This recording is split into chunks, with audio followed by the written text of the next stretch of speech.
afternoon, everyone. I hope everyone is doing well and definitely ready for today's class. Today is a last class that we are having. And the last class is definitely going to cover on cash flows. So we are speaking cash today.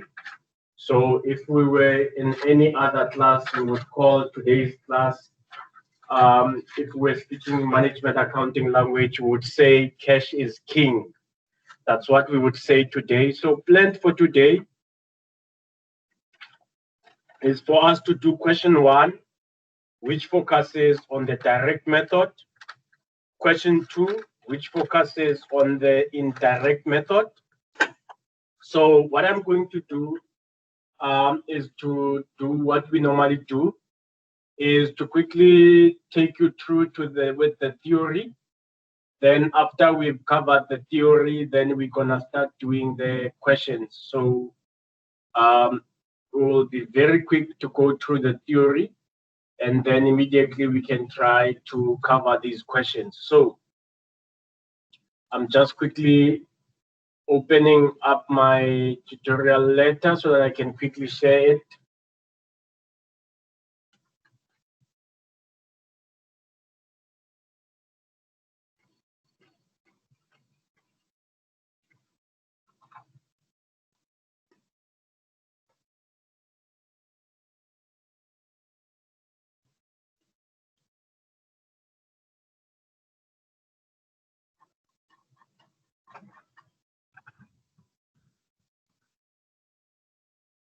So cash flows,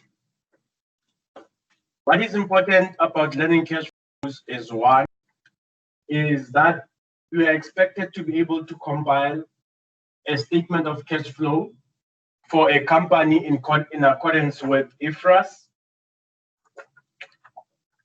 And when you are compiling the statement of cash flows, you need to know both the methods that you can apply, which is the direct method and then the indirect method. So in an exam, you can be asked to do any of the activities of the cash flow.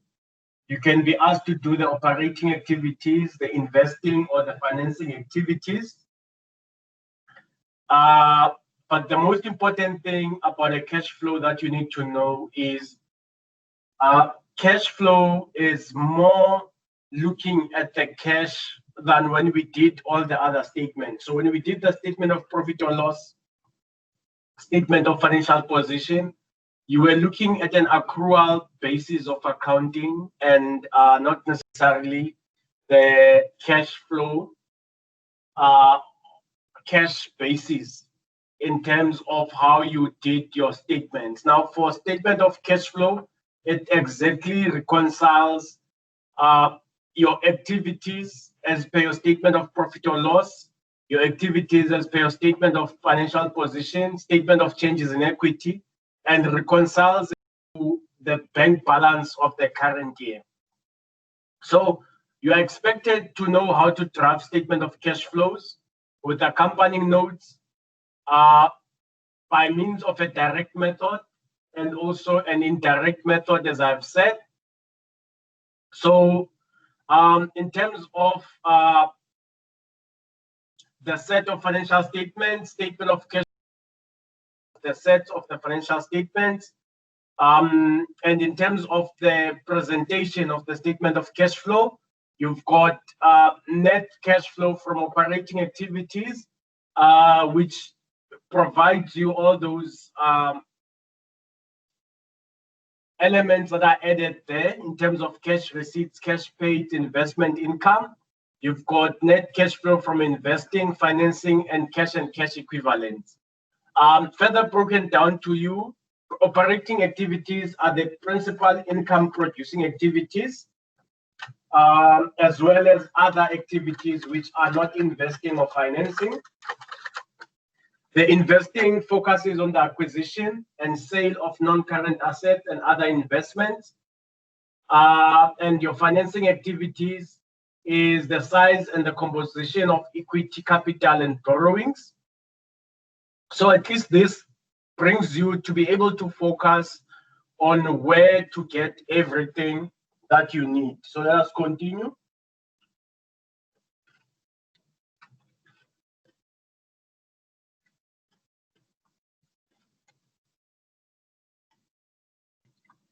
So in terms of the statement of cash flows, it's cash flow from operating activities minus cash applied in investing activities. So it's also plus minus, because you could also get cash from investing activities where you have disposed of your assets, sold them off, plus minus cash inflow, outflow from financing activities. And then all we want is to see what is the net increase or decrease in cash and cash equivalents. To draft a statement of cash flow for the year ended, we use the following. You always are going to be given the statement of profit or loss and other comprehensive income, statement of financial position, and any other additional information. Now, for you to note, which is very important, amounts that are not in brackets represent the inflow of cash. So amounts that are in brackets represent the outflow of cash. So you must also maintain the same thing. It is a requisite in terms of IFRS.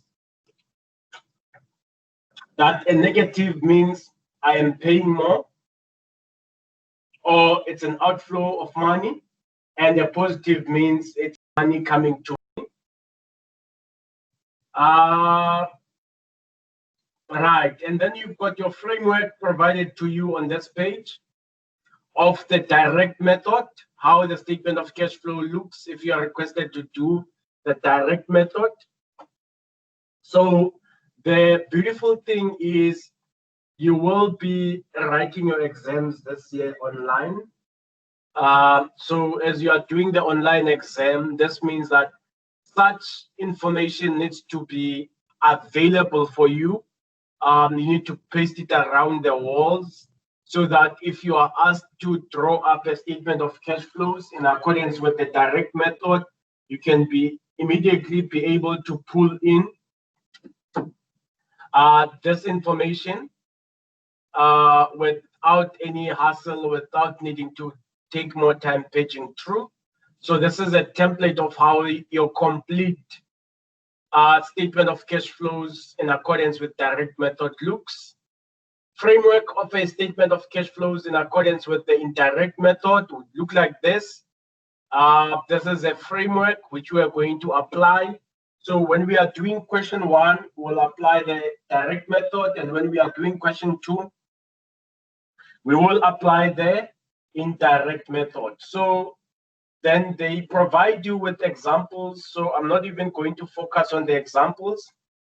They give you all the examples that they have. So we are going to move straight now to starting to work on with question 1. But what I want you to do for me quickly is to quickly reflect on one of the decisions that we did last week. I'm not sure how many would remember this question, but if any attended and they remember this question that we did the last time, I'm quickly going to page through to the question as well. Before we start with question 1, that we conclude on what we covered the last time.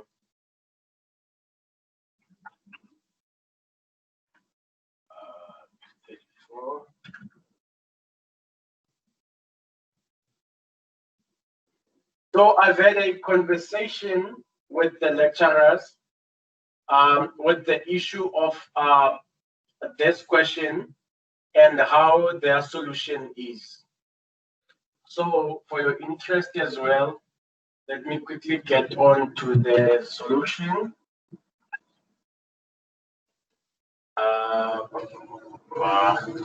So what they are saying here is most of the questions would have a selling price in the transaction. However, in this case, the cost price of 10,000 was provided. If you were to work out the selling price, then 25 over 125, you would arrive at the same answer. What is the selling price in this case? It is 12,500. So in other words, what they are saying is the selling price is 12,500. So the selling price of how much this was sold to LLTD, quickly want to do this.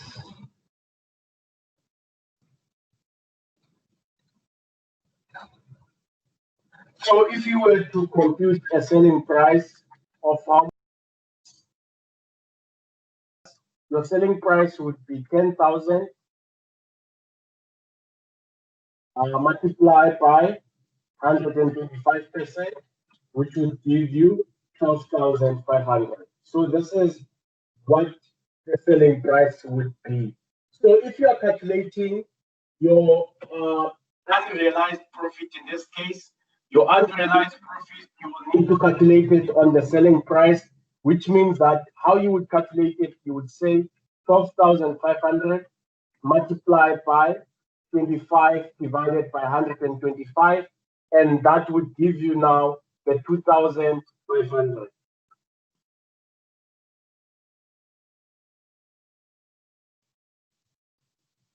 Does everyone remember this part that we did last week?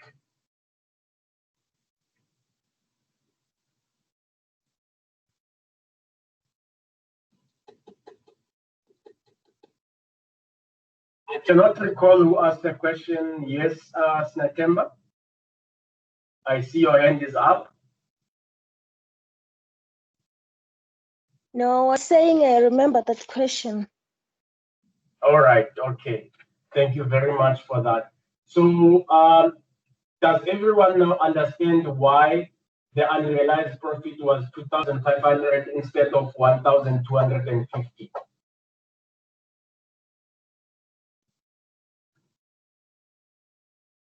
So now this means this question now, the profit here now would therefore change because the profit now in this case would move back now to be 22, would be 2,500.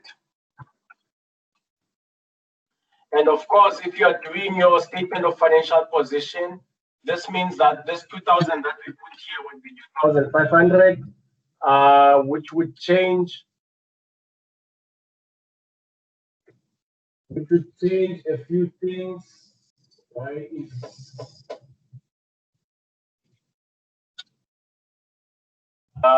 and then under your analysis of equity, sorry, I just want to remember now, property profit on sale.